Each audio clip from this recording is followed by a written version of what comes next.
Come on up. Okay. Welcome, everybody. How's the lunch? Great. You don't have a free thumb, but if you have a free thumb, put the thumb up if the lunch is good. Okay, great. So glad you're here. So I'm going to very briefly introduce this wonderful friend sitting to my right in a minute, and then we're going to get started on a conversation about Alan's new work and about things in general, I think, probably. And this will last an hour and 5 minutes, maybe an hour and 10 minutes. We actually have another session here in this room at 1:30, so we'll need some time to turn it over. But so, as usual here at the Writers' House, we promise this is a lunch session. We're not going to intrude upon your work afternoon. So thank you for coming. This friend sitting to my right is a scholar of the Holocaust, and he has produced what we can now call a series of books. And I'm holding in my hand the newest of them, The Holocaust's Jewish Calendars. It's recently published. I just finished reading it a couple nights ago. It is a wonderful book. We're going to be talking about it in the next hour and about the ideas that it suggests. We have copies of this book. Am I right, Writers' House colleagues? Thank you. Wow, Alley Katz. And what are we selling this book for? We don't make any money, so it's going to be $35. It's paperback. And I'm sure that Alan will not only be happy to talk with you afterwards, but if you want to buy a copy of his book, he will, I'm sure, inscribe it. Yes. Okay. One of his earlier works totally fascinated me. I became obsessed with it and still am, which is a study of the work of David Boder, who was the first, I think we can say, or one of the first anyway, to record conversations with survivors of the Holocaust. And those early recordings, which don't really fit the pattern of later testimony, which has sort of settled into a form, were worth examining because, for one thing, there's a whole question of language, and for another thing, the format hadn't been created yet. And so this was a great study. This is about, in a way, marking time during the Holocaust, somehow. So every 2 years, for some years now, we bring Alan to the Writers' House from Jerusalem, and he organizes I assume mostly East Coast set of activities, talks and keynotes around this trip back to his home, the Writers' House. And immediately I started calling him my brother. I think actually we're cousins, and I'll explain. And not that the brother feeling, there's no separation. I didn't say that the right way. We're brotherly, but really cousin is a better description because I was a student of Terence Dupre. Alan was a student of Elie Wiesel, and that's the cousin relationship. If we were brothers, we both have been the student of Wiesel or Dupre, and no, it's not the case anyway. Beautifully said. Alan Rosen, thank you. Thanks for coming back. It's great to see you again. My great pleasure, besimcha, with joy that I'm here. Again, every visit is absolutely special to be with you, Al. And I somewhat know what we're going to do, but you have no idea. The style is to have it unfold between us and with those who are studying together with us. And again, right. Mazel tov on congratulations on the beautiful new addition to this room, which I feel now like I'm partially in the forest and partially in the Kelly's Writers' House, and it's great, and you should have many blessings as he uses for all of your good teaching and activities. Thank you, Alan. So let's, before we start, let's put our hands together for Alan returning to the Writers' House once again. A real welcome. So we're going to get right into it, and after a couple of my questions, you're really going to get what's going on here, what the topic is, and we will turn it to you. We have a portable mic, and we hope that you will join the conversation. right? So, well, a long way into this book, when we're talking about keeping Jewish calendars in the camps, quite a feat. We have to get a couple chapters into it before we get to the camps. What a miraculous thing it was. We meet Rabbi Isaac Avigdor, who is the son of Rabbi Yaakov Avigdor. And Rabbi Yaakov had with him at Buchenwald a calendar. And unlike so many other calendar makers in this book, he not only has a calendar, but he becomes a kind of go-to person in the camp for people who needed to check on a holiday coming up. And of course, anybody who knows anything about life in the camps knows that you could easily lose track of time. And of course, we're not talking about an uncomplicated calendar, the Jewish calendar. It's a complicated calendar.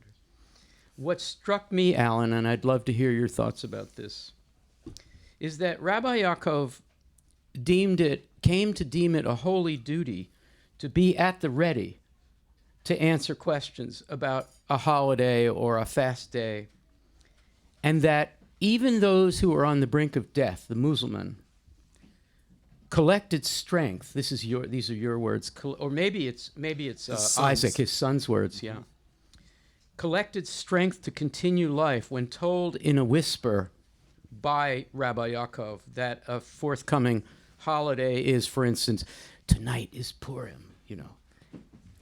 So it's not simply nothing simple in this book. It's not simply that people kept calendars and shared calendars and followed the calendars, but that this man, in a way, was the witness to the Jewish calendar who would help people who are close to death mark time. It's a key moment in the book, and I'd wondered if you would say a little more. And of course, you got to talk to his son, Rabbi Isaac, about marking time, and his father. And if you're looking for a page, it's 122, 123. Right. So,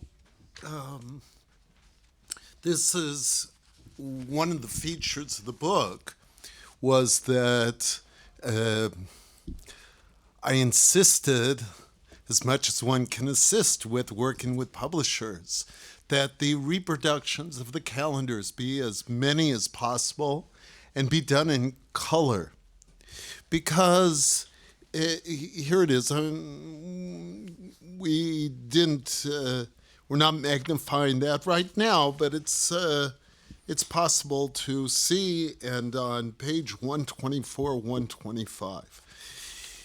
It's, and the color here is somewhat more than just giving the clarity, but it's evocative because it said that Rabbi Avigdor in Buchenwald, which is the camp in Germany where he was his final internment during the time of the war and the Holocaust, he did not have paper at hand, as in the camps, generally one did not. So he resorted, it seems, to using the paper of cement bags, which was yellowed. So the yellow tint that comes out is a kind of reminder of where this is coming from. And it's not the most important part, because often we get derailed by kind of the fascination with the kind of things that are used, the stuff that comes out of the privation in the camp. And the real focus is his achievement in making this calendar, which, as Al said, as reported by his son, it did nothing less than keep people alive. They were in a vacuum of time and significance, and they would then be able to find out that there was an important holiday, Yom Kippur, on the horizon. And that kind of nearness and location within a life that they had known, restored it the way that his son speaks about it, restored to them their energy. So it was, we speak about every day in our prayers 3 times a day, we speak about Tichias HaMesim, the resurrection, the revival of the dead. And his calendar is reported did something of that by giving a coordinate of time that was for many just unknown and vacuous. And that's really, in a way, a small way, I think, what this book is about. This is the biggest conundrum of those who study the camps. As your teacher said all the time, and my teacher wrote about once, when you should be collecting some food, or you should be getting a couple of hours of rest, instead you're out back ripping the paper cover off of cement bags and doing something that is, in a strict sense, expensive of energy and time. You are counterintuitively not shortening your life because you should be focusing on grabbing some food and getting some sleep. But you are counterintuitively not only lengthening your life, but those of others. That is the key moment in this book. A turning toward life through doing something that most people would think was a crazy idea in the camps. Because the Talmudic scholars had long ago said, look, there are a lot of reasons why you don't have to honor the Sabbath. When you're in trouble like this, we forgive you for not doing that, right? So everybody in the camp would have absolutely a pass. That's not exactly the theological word I was looking for, but a pass. So can you explain why marking Jewish time was so important to survival? So, Al, let's just first take it a step further. In Rabbi Vigdor's calendar, and I believe in 90% of the 40 calendars that I had the privilege to find or excavate from archives or be in touch with those who were the families, on those calendars made in ghettos, in camps, in hiding, not only was there Yom Kippur, the Day of Atonement, that brought this Jew back to life with the sense of time, but fast days. Fast days, crazy, right? Fast days are on these calendars with an idea that they belong there. It doesn't matter that it's in a ghetto or in a camp where the rations are minimal and where, as Al was saying, one had every dispensation, every exemption not to fast. And it's likely that most, over 90%, did not fast. But that did not stop those who were composing a calendar from making sure that on that calendar traditionally would be the fast days that a Jew would need to observe. So my colleague, friend Mark Kaplan, so beautifully said that the Jews during the time of the Holocaust may not have been able to keep the fasts, but the calendars did. Right. So there was a kind of, you use the word language at a certain point, vocabulary. The calendars provided us a structure, a linguistic structure, a structure of signs that would allow us to know that this was a fast day, to feel, you were already fasting most of the time anyway, but to feel that you were doing that. This is where I think your book is crucial in coming together with where I think Holocaust studies is going, which is the counterintuitive turn toward life after so much appropriate, reasonable discussion about overwhelming death and despair, right? if it's possible that someone could say, and a survivor gets to choose his or her reasons for why they survived, we don't gainsay it. It's possible that if someone survived because they fasted, they were in that 10% that fasted. Who's to say, right? Who's to say that that was not itself a turn toward life, fasting in a camp? Do you accept my praise? There's implicit praise in there, but I'll be explicit. I think you deserve praise for doing this, but do you accept the idea that this is where we should turn, or where scholars are turning? This is a turn, isn't it? I hope it's a turn. Yeah. Meaning there's a kind of wager and hope and promise that is there. Yeah. That is also dealing with those whose teaching of the Holocaust has very little to do with the Jews, as strange and bizarre as that may seem. So it's for that community also, meaning that if my claim is that if you want to be a student of the Holocaust, you need to be aware of these calendars, not simply as artifacts, right, but rather as that guided a whole sensibility, a whole prism of a way we looked at time. Yes. And so time itself, in a shorthand, the Jewish calendar also has 12 months. The months have names that come from ancient Babylonia. The days of the week, 7 days in a week, but the days of the week are known by numbers: first, second, third, fourth, fifth, sixth. The only day that has a name is the Sabbath day, called Shabbat or Shabbos.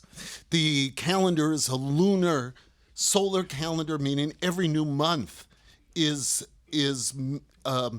according to the new moon. So Yaffe Eliach says, even in Auschwitz, for those that didn't have a calendar, and certainly not everyone did, that there was always a full moon. Meaning when one looked up in the sky and saw a full moon, one knew that was the middle of the month. Months that have 29, 30 days, so the 15th of the month. So one could gauge that. And the idea of a prism, of a way of marking time, was not something arcane. This was European Jewry. Meaning not only the Jewish calendar, also the Gregorian or the Julian calendars, but the Jewish calendar was front and center both in Eastern, Central, and in Western Europe. The closest you come in this book to being,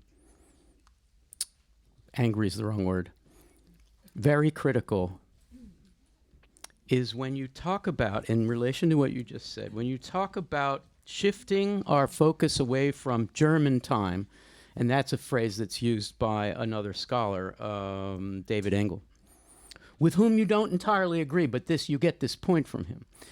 A shift in the scholarship away from German time as a way of measuring the Holocaust toward Jewish time enacts the same resistance on the part of scholars, and you're the first one to do this, really, that people in the camps, the resistance they enacted to shift from German time back to the time they needed to take to gather their resources, to find someone with a calendar, and to live their lives, continue to live their lives in Jewish time, which makes survival more likely.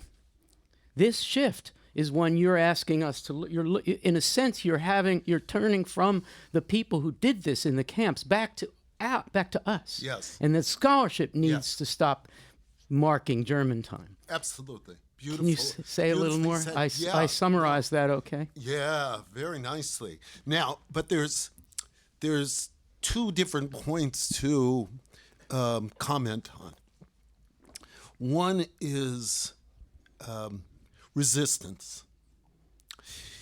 So keeping a calendar, a Jewish calendar, was certainly an act of resistance. Definitely. Because in some places you would put your life at risk, and it also meant you were bringing forth a Jewish perspective in a place that wanted to annihilate that. Exactly. But I purposefully, deliberately talk about the calendars not under the rubric of resistance, have a paragraph that deals with that. Why? Because any attention that the calendars have received before this, it's been under the label of resistance. So that's true, for example, of Rabbi Avigdor's calendar, meaning it was brought by the family to Yad Vashem, the curator of the Holocaust archives in Jerusalem, and it became part of their archives, and they celebrated this act of resistance. But what happened was no one looked at the calendar. Right. So it was only when I did and I started trying to decipher what was special about this calendar that I saw that it was missing the final month of the year. So I met with his Rabbi Avigdor's daughter-in-law and his grandson, and they were so happy that I was doing this and working. And I said to them, "Did you notice? And do you have an explanation for this?" They said, "Really? We never noticed." And that's true across the board. In other words, once you dub it resistance, that's it. Right. It does the whole job. Right. Rather than mining it for the particular way in which this was responding to being able to bring Jewish time to bear during the Holocaust. This is a very subtle point about your tone, your attitude toward this project. Yes. Because once you put the big R, resistance, it changes the whole story. It is resistance, but it's better to think of it as an archivist thinks about it. So I want to open out further, as we usually do in these conversations, and then we'll get some questions or comments from the audience. Then we'll open up even further. And we'll open up even further. So you have to be ready to be open. Yeah. Do we have a portable mic? Is it fired up? You know, I'm from an age, there it is. Wes, I'm from an age where you have to warm things up. Like I still say when we're going to watch a movie, my son and I watch a movie at night, I say, warm up the television. Are there any old people in the audience? You have to warm it up. My son says, you don't have to warm up the television. We're going to open it out and warm it up. Okay, so what are the consequences? Now we're going to look at the dark side. Were the consequences of human beings losing the ability to mark time, or to lose track of time, which is a phrase we use in English? What are the consequences of that? Because implied in this book, which I take to be a book of hope, this is a book of hope. For sure. I hope it's about. I hope it's hope. This is hard to do in Holocaust studies, to have hope, right? Yeah. It's hard to do. How many of you are in a class this semester on the representations of the Holocaust? Come on, Brett, you have to raise your hand because he's visited many times. Enough. And people there, maybe they'll have something to say, but having hope, coming out of it with hope, it's a hard thing to do, right? Okay, so... But now we look at the other side of it, which is what you're trying to do is counteract the impression of losing track of time as a universal and ubiquitous experience. But the question is for those who did lose track of time, and often it was people who didn't have what Terence Dupre calls the blessing of sheer time, to get it together, get the feet on the ground, and find a calendar and start to mark time again, and to remember your family, to remember the holidays, to remember the gatherings, to remember normal life and the lunar calendar and all that. But those who did find the time, interestingly, learned again how to mark time. What are the consequences of a human being losing track of time? So Small little question. right. So I think that we can look at the losing track in several different ways. One is that one of the main scholars on the concentration camps, Wolfgang Sofsky, in his book, The Order of Terror, Yeah. talks about how the enemy used time to create an order of terror. So, in other words, it's not only losing track of time, as he's saying, it's submitting or being undermined by an order of time that was given in the concentration camps that were meant to erase one's identity, to eliminate any subjectivity. One no longer had agency and thus became absolutely pliable to the enemy's will. Now, interesting, Sofsky, a German non-Jewish scholar, he says, but there was one group who were able to circumvent this. Who is that? The Jehovah's Witnesses. Meaning, he says nothing about the Jewish calendar, or really very minimal about Jews. But even though he didn't, which is a very big oversight to my mind, he still was saying that the way to be able to circumvent was to be able to preserve one's very definitive worldview. And that's what the calendar did. Meaning that one would be much less susceptible to being able to have one's identity eroded, to feel like there was nothing, all I am is a part of the camp machinery. So losing track of time otherwise was having a sense, as one calendar holder talked about it when he was hiding in a convent in Romania, and he believes that this is the time when Jews start saying the penitential prayers before the Jewish New Year, Slichas. He wonders, is there any other Jew in the world who is saying this? Are there any Jews still alive to say this? So the whole sense of being adrift in time is a way in which one is cut off from a sense of being part of a larger community, a larger tradition. Yeah. And so having this time is not simply keeping track of time. It's keeping track of me, and it's keeping track of others. And in that extreme situation of loneliness, and there are others who feel that way. You know, Kajik, who came back through the sewers back into Warsaw, called himself the last. We hear him say this at the end of Shoah. He says, I thought maybe I was the last Jew in the world, you know, that loneliness. But on the other hand, when you have a figure like Rabbi Yaakov, Avigdor, yeah, who, when a Muslim comes up to him and says, Rabbi, is there anything I need to know about the calendar? And he says in a whisper, tonight is Purim, right? That's the negation of that loneliness. For Rabbi Avigdor himself, a reason to go on, because this Muslim who's probably slated for death, it was a sharing, it was a communal sharing of the information. Absolutely. It's almost as if he said to the Muslim, here is a piece of bread. He did. Meaning here's a piece of spiritual bread. Exactly. Yeah. Exactly. So you're really on to, I think, a key.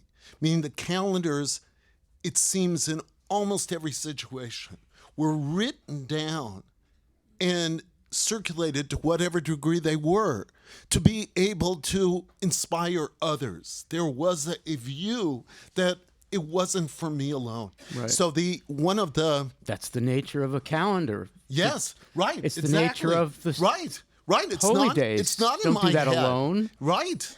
You're it's sharing bearing that. witness. Yes. The calendar was a way to bear witness right there in the camp.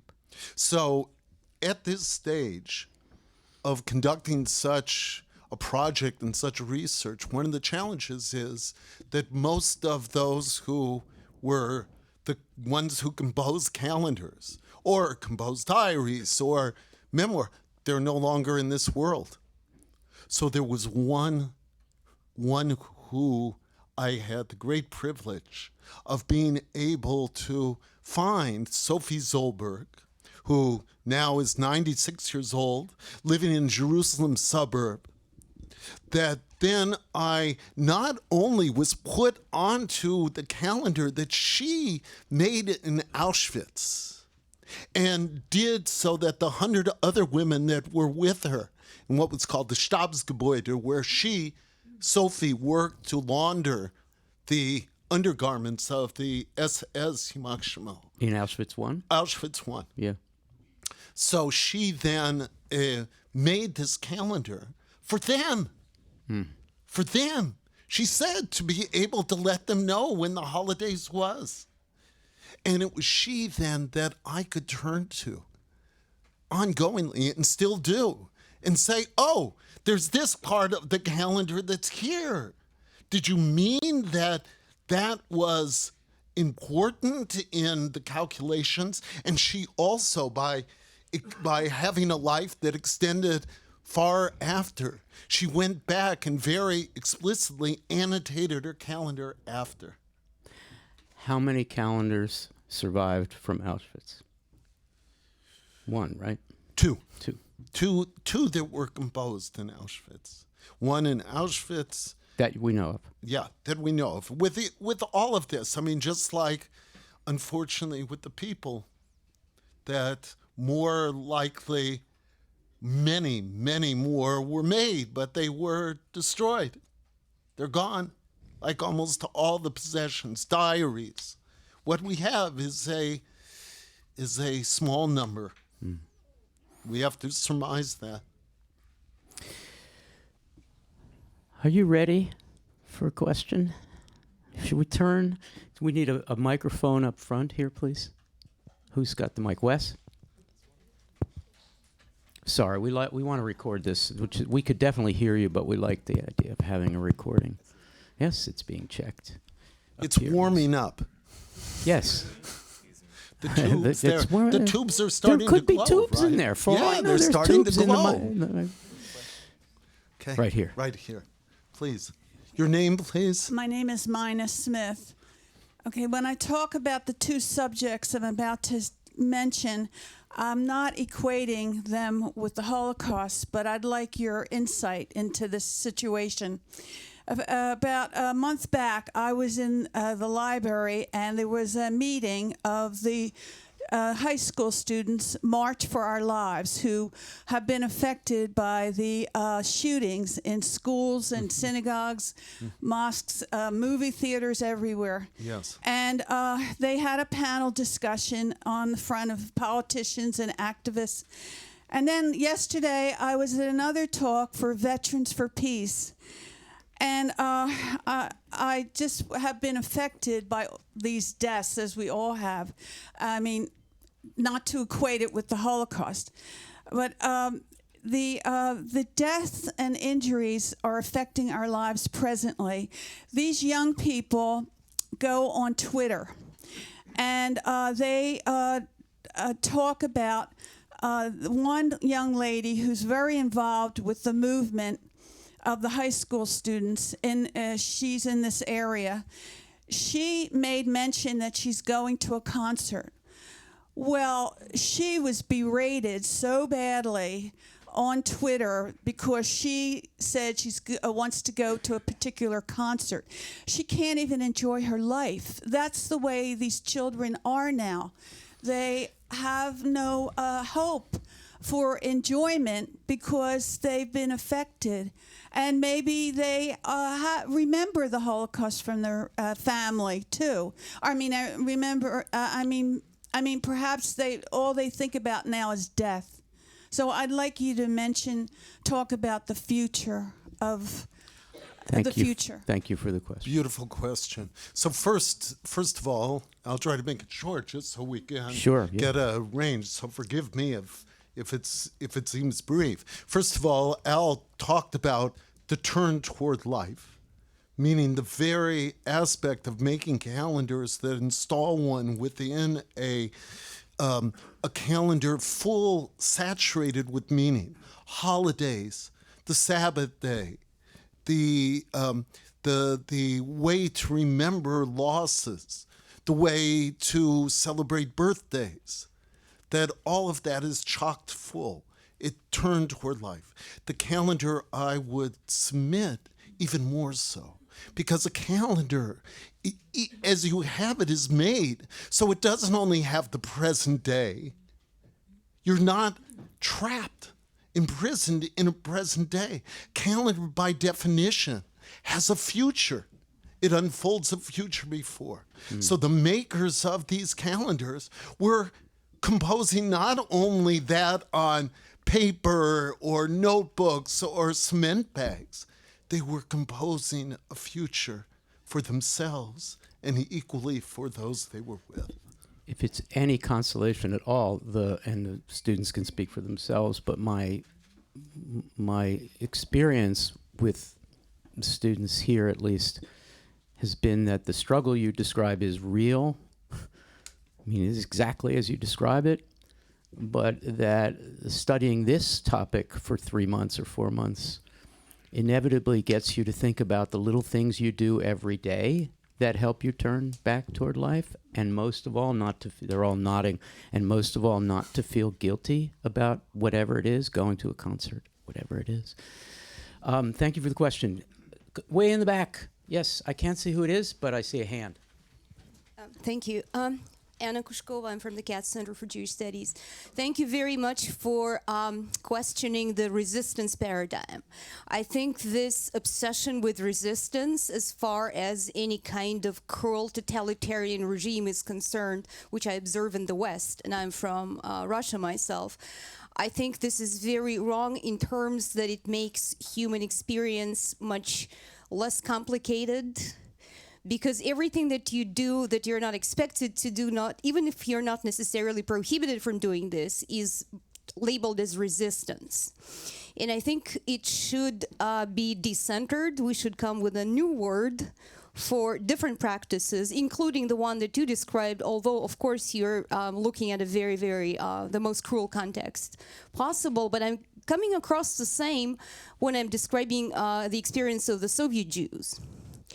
In the Soviet Union, everything that they would do in terms of their Jewishness would more or less be seen as resistance here. Whereas, and I'm an anthropologist, so it's very important for me to speak to people and ask what significances did they attach to what they were doing.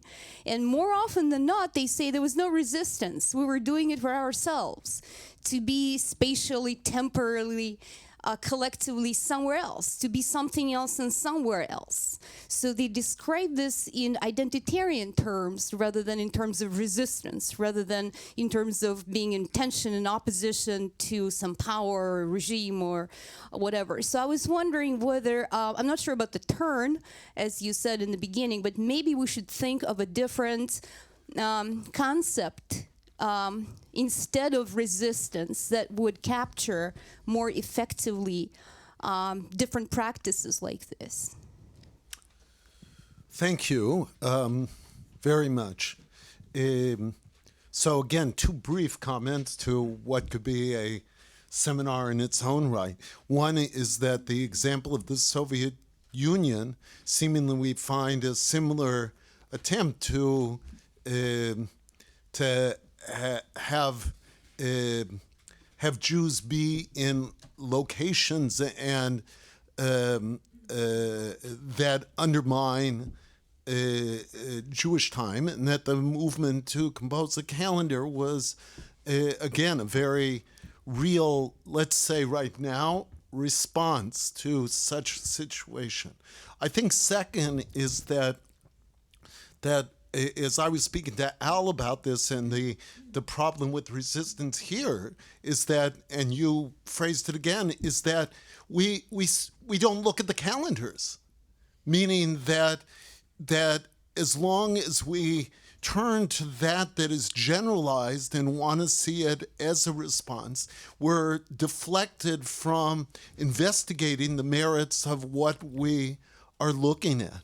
So, and probably I'm guilty of that too. This calendar that's on the cover, that by Rabbi Shlomo Yisrael Shiner, which he made in Dubrovna, Poland, while he and his family were housed in a bunker for 2 years by an employee, a non-Jewish employee of his. The entire family survived in the middle of Poland. Yes, so he made the calendar for 2 years. He color-coded the calendar for what was a Jewish festival of Rosh Hashanah, red, for the Sabbath day, red, for the half holidays called Chol HaMoed, he would do half a square was red. But what I didn't notice for the longest time, because I already had my conception of how this fit in, was that he also colored red Christian festivals.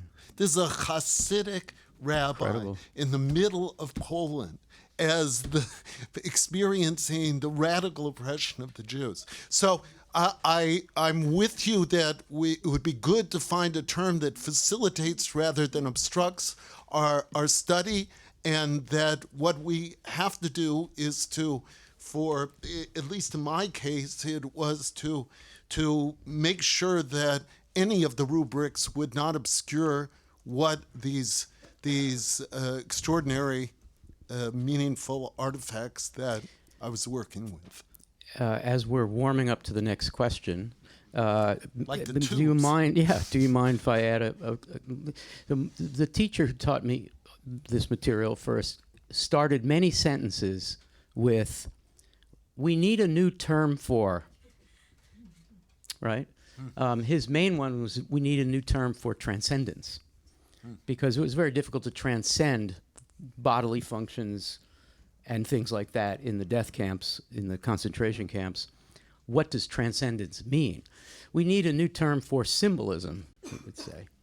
We certainly need a new term for resistance. Either everything that anybody did to try to stay alive was resistance, including getting up in the morning and putting your feet on the ground at the end of a horrible night, or none of it is.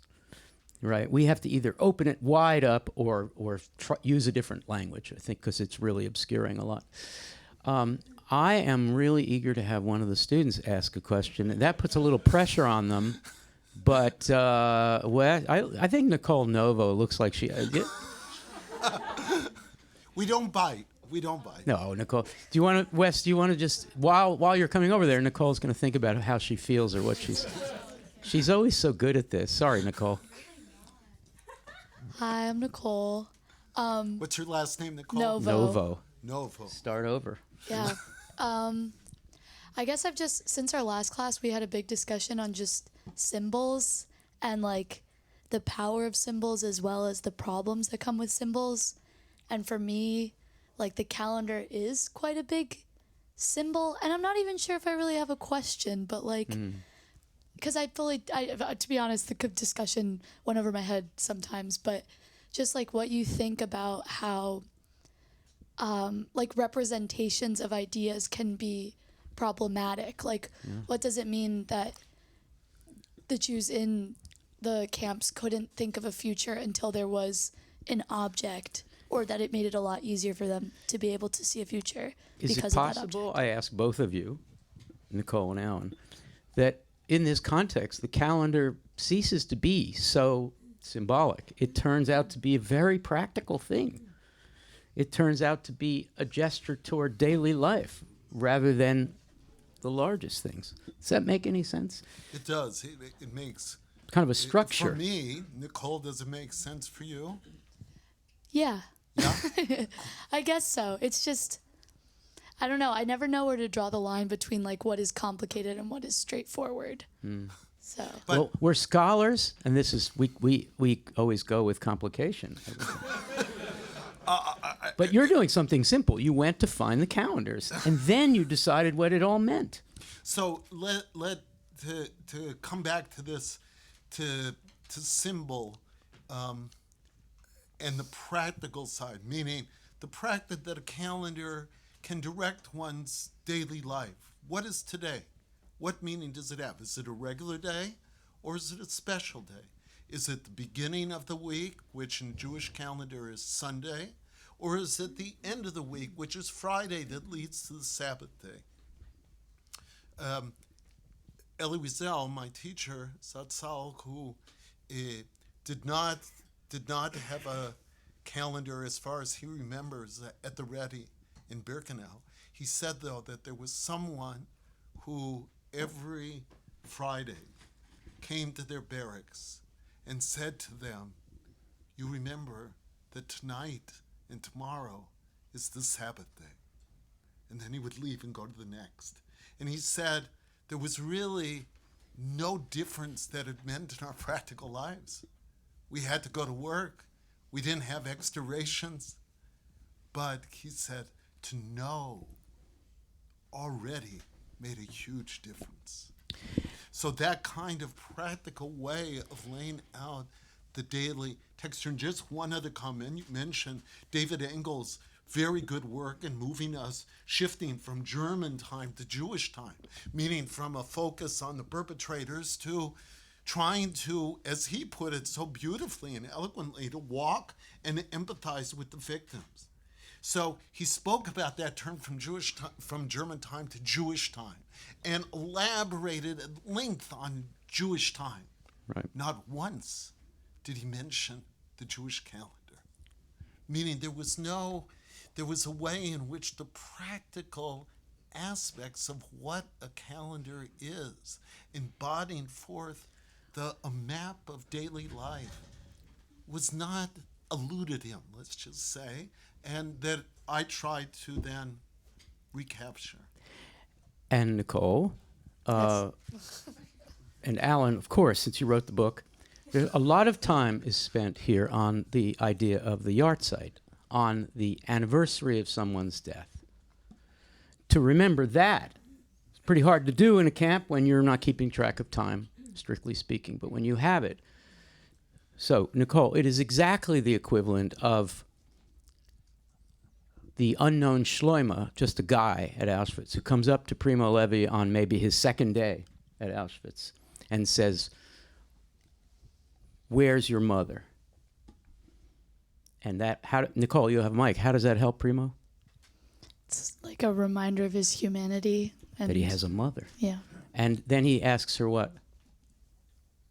He Asks him, sorry. Then Shloima asks Primo what? Do you remember the follow-up question? I forget something.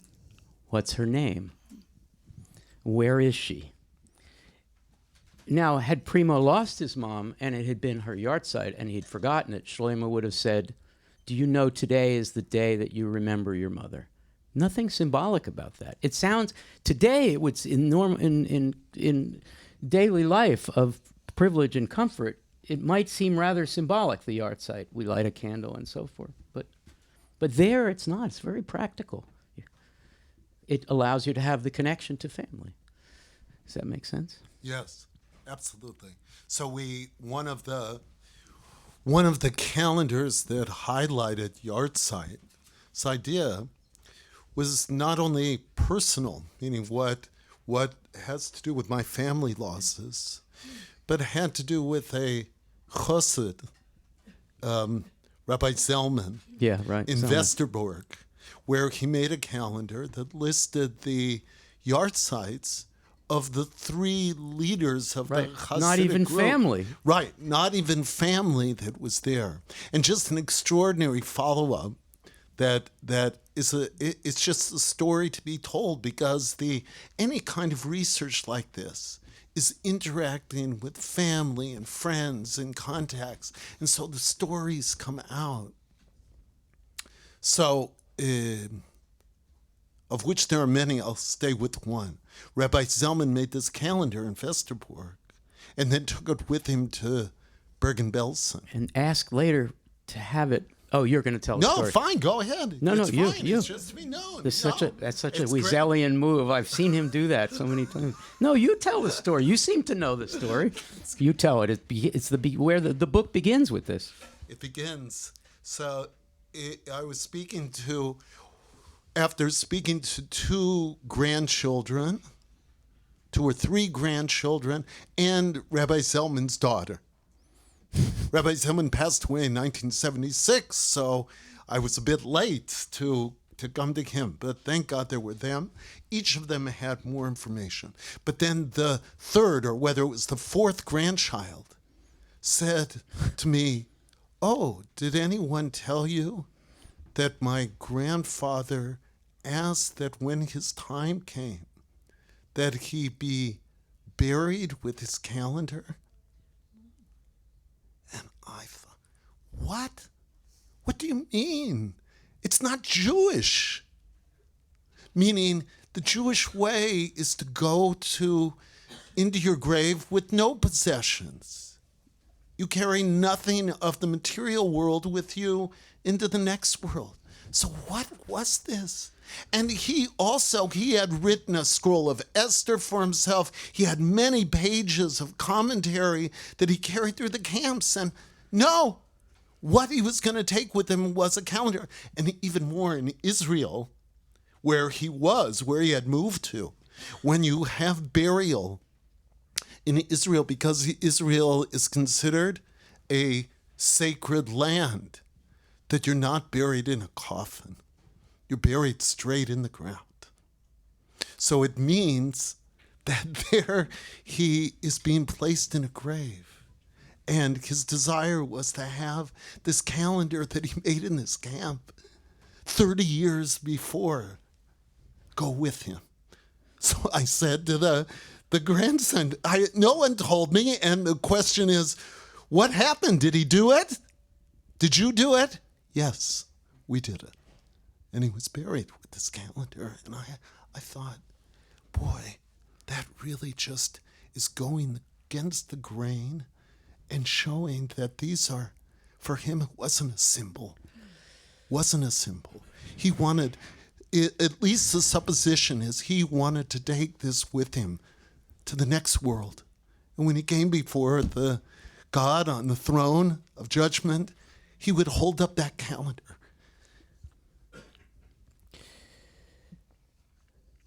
And he would say, "This is my passport. This is what I did. There were all these people and they would have been lost. And that's what I did. That's what makes the greatest difference in my entire life." So then I knew that at least I was focusing on something that it wasn't only my obsession. It was something that at least was someone else's. And that story, which could be such a downer, is a story about the thing of before, keeping calendar, the continuity of Jewish life in Europe, that survives because he made a calendar at Westerbork, survives the during, and then after, when we can return to normal life, he holds on to the thing he made in the during, and that's the most important thing he ever did. And he holds on to it. Absolutely. And rather than calling it neurotic, rather than deciding that he needs therapy, because there's something wrong with this old man holding on to this calendar. We have nice new calendars now in 1970s. Get a new calendar, right? And rather than the theory of neurosis is not commensurate with what he does there. In fact, what he's doing is incredibly sane and life-affirming, even at the point of death. I have one more question for you, and then I'm going to ask you to read a couple of paragraphs from the very end of the book. Are you okay with this? Fine. Do I have a choice? I don't know. You have lots of will. The one time that so this is a very scholarly book, and so you don't weep over scholarly books. But the one time I was very, very, very moved was in the middle on page 103. You don't have to turn to it. I'll tell you what it is. You talk about the mystical tradition that makes the yard site during the Holocaust even more important than it would already be. And this is the mystical idea that after a person's demise, he or she is actually, if paradoxically, more present in the world after passing. Since the Holocaust, since bearing witness to the Holocaust, since surviving and then going on to tell people, which is itself a reason for survival, the will to bear witness, since it depends on continuing to create presences out of absence, right? The will to bear witness to those who passed is making a presence. And that's what the imagination does. And that's what things like the art site. The art site is remembering. I'm really touched by the appropriateness in this scholarly work of this mystical tradition that after a person's demise, he or she is more present, paradoxically. Do you wish to comment on this? What does it mean? Yeah. So, in trying to stick with Nicole's directive of being straightforward, and certainly within the brief comments here, I think it means we really, our souls touch one another regularly, but we inhabit different bodies. And when the teaching, as I understand it, comes, that at the time of death, we then are set aside our bodies. They're no longer both a habitation and a confinement. And we're free to roam and rove. And that coming to a time and spiritual place allows for that much more influence. And the time of a yard site then is a belief that the time that we leave this world is not coincidental, that day is a day charged with meaning. And so on a yard site especially, that's a time for both being able for the soul to climb to great heights, but also to be available to those who remain in the world, the survivors, right, and the community, in a way that can bring special blessings and strength. So if you're in a camp like Westerbork, or even more in Bergen-Belsen, where he brought this, that both of those blessings and strength are something you're going to yearn for. So to have those marked on a calendar, be able to be given guidance and know that on those days, these great figures have one with special care, special embrace, clearly was so moving. The way that I came to a full copy of his calendar was I was in the synagogue a few doors down from my house. An older man walks up to me, introduces himself, and says, "What do you do?" I said, "This is what I do," and I'm looking at calendars from the war. And he said, "Oh," he said, "I went through the war. I was in Westerbork and in Bergen-Belsen." And he says, "In my father's archive, there's a calendar. Would you like to see it?" So we went over. And there, in his father's archive, Rabbi Kruskal's father's archive, was Rabbi Zellman's calendar, that again, his father saw to be a guide and a map, that rather, even then, as you were suggesting, what we do with calendars, we use them, and then we jettison them because it's a new year and we want a new future to be there. But he kept it because there was within it, we surmise his father was no longer alive, and he, Rabbi Moshe Kruskal, was 1 year old at the time. So we surmise that he held on to it again because it was strength and blessing. Alan, would you read from the last couple of paragraphs, 227, and we'll conclude with that? I have in mind, it's 227, sorry. Yeah, I think maybe these two. It sort of hits us in medias res, but I think our audience here will follow what you're saying. So, You've been talking about this slavery. right. So what if can we back up Yeah. to the bottom You of can the previous you can actually page? back Yeah. up to there. Yep. Yeah. That works. So this is the bottom of page 226, and it's the epilogue where I felt there was some kind of larger framework which the reader deserved to be able to have. That this wasn't only about the Holocaust, as much as that I felt called to bring these calendars to reveal their greatness. So then I say the Jewish calendar moreover, may be the symbol of continuity par excellence.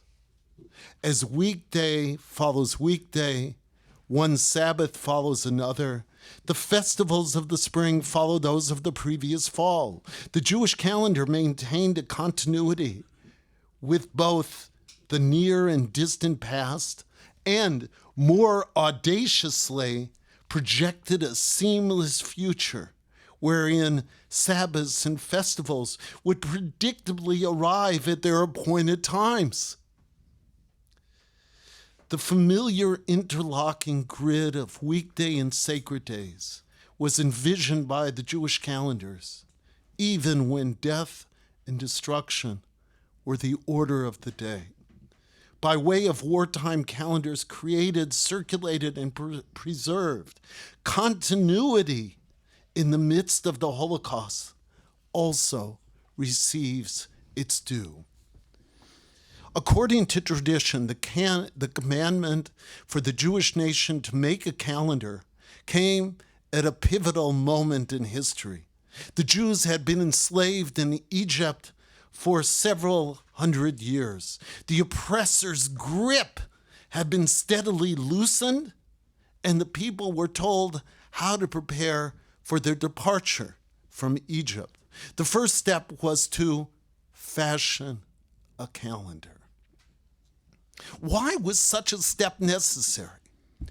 A 16th century Jewish sage, Rabbi Ovadia Sforno, has given one of the most compelling explanations. As slaves, the Jews were forced to do the bidding of others. Carrying out the will of others, the Egyptian slave owners, meant that time was lived as the overseers dictated. In Sforno's words, time did not belong to you, the Jewish people, but you rather had to work for others and fulfill their will, end of quote. To be a slave was to live without a calendar of one's own, to live without a way to mark time in one's own idiom. For Rabbi Sforno, the fact that time did not belong to you defined Jewish slavery in Egypt. The first nod toward freedom, the making of a calendar, changed the equation. From that moment forward, time belonged to the Jewish people. In Sforno's striking formulation, henceforth, the months of the year shall be yours, to do with them as you wish. End of quote. Calendar making was thus both a foundation and a reflection of the Jews' new reality as a redeemed people. To plot time's sacred course gave the Jews a key to freedom, destiny, and identity. During the Holocaust, the desire to track Jewish time may well have issued forth because making a Jewish calendar demonstrated that time continued to belong to the Jews. Hence, they crafted Jewish calendars, knowing that such calendars, no matter how rudimentary they might be, bore within them the secret of freedom, the pitched determination to refuse enslavement of the Jews' innermost selves. Every calendar recapitulated the original impulse to measure time to a Jewish standard, to make graphic the fact that time continued to belong to the Jews. Admittedly, calendars convey this in an understated, implicit way. Columns and boxes, numbers and names of months seem all too commonplace to be weighted with such meaning. Yet, in these years of terror and oppression, the calendar showed itself for what it really was, a blueprint of irrefutable freedom. Alan Rosen.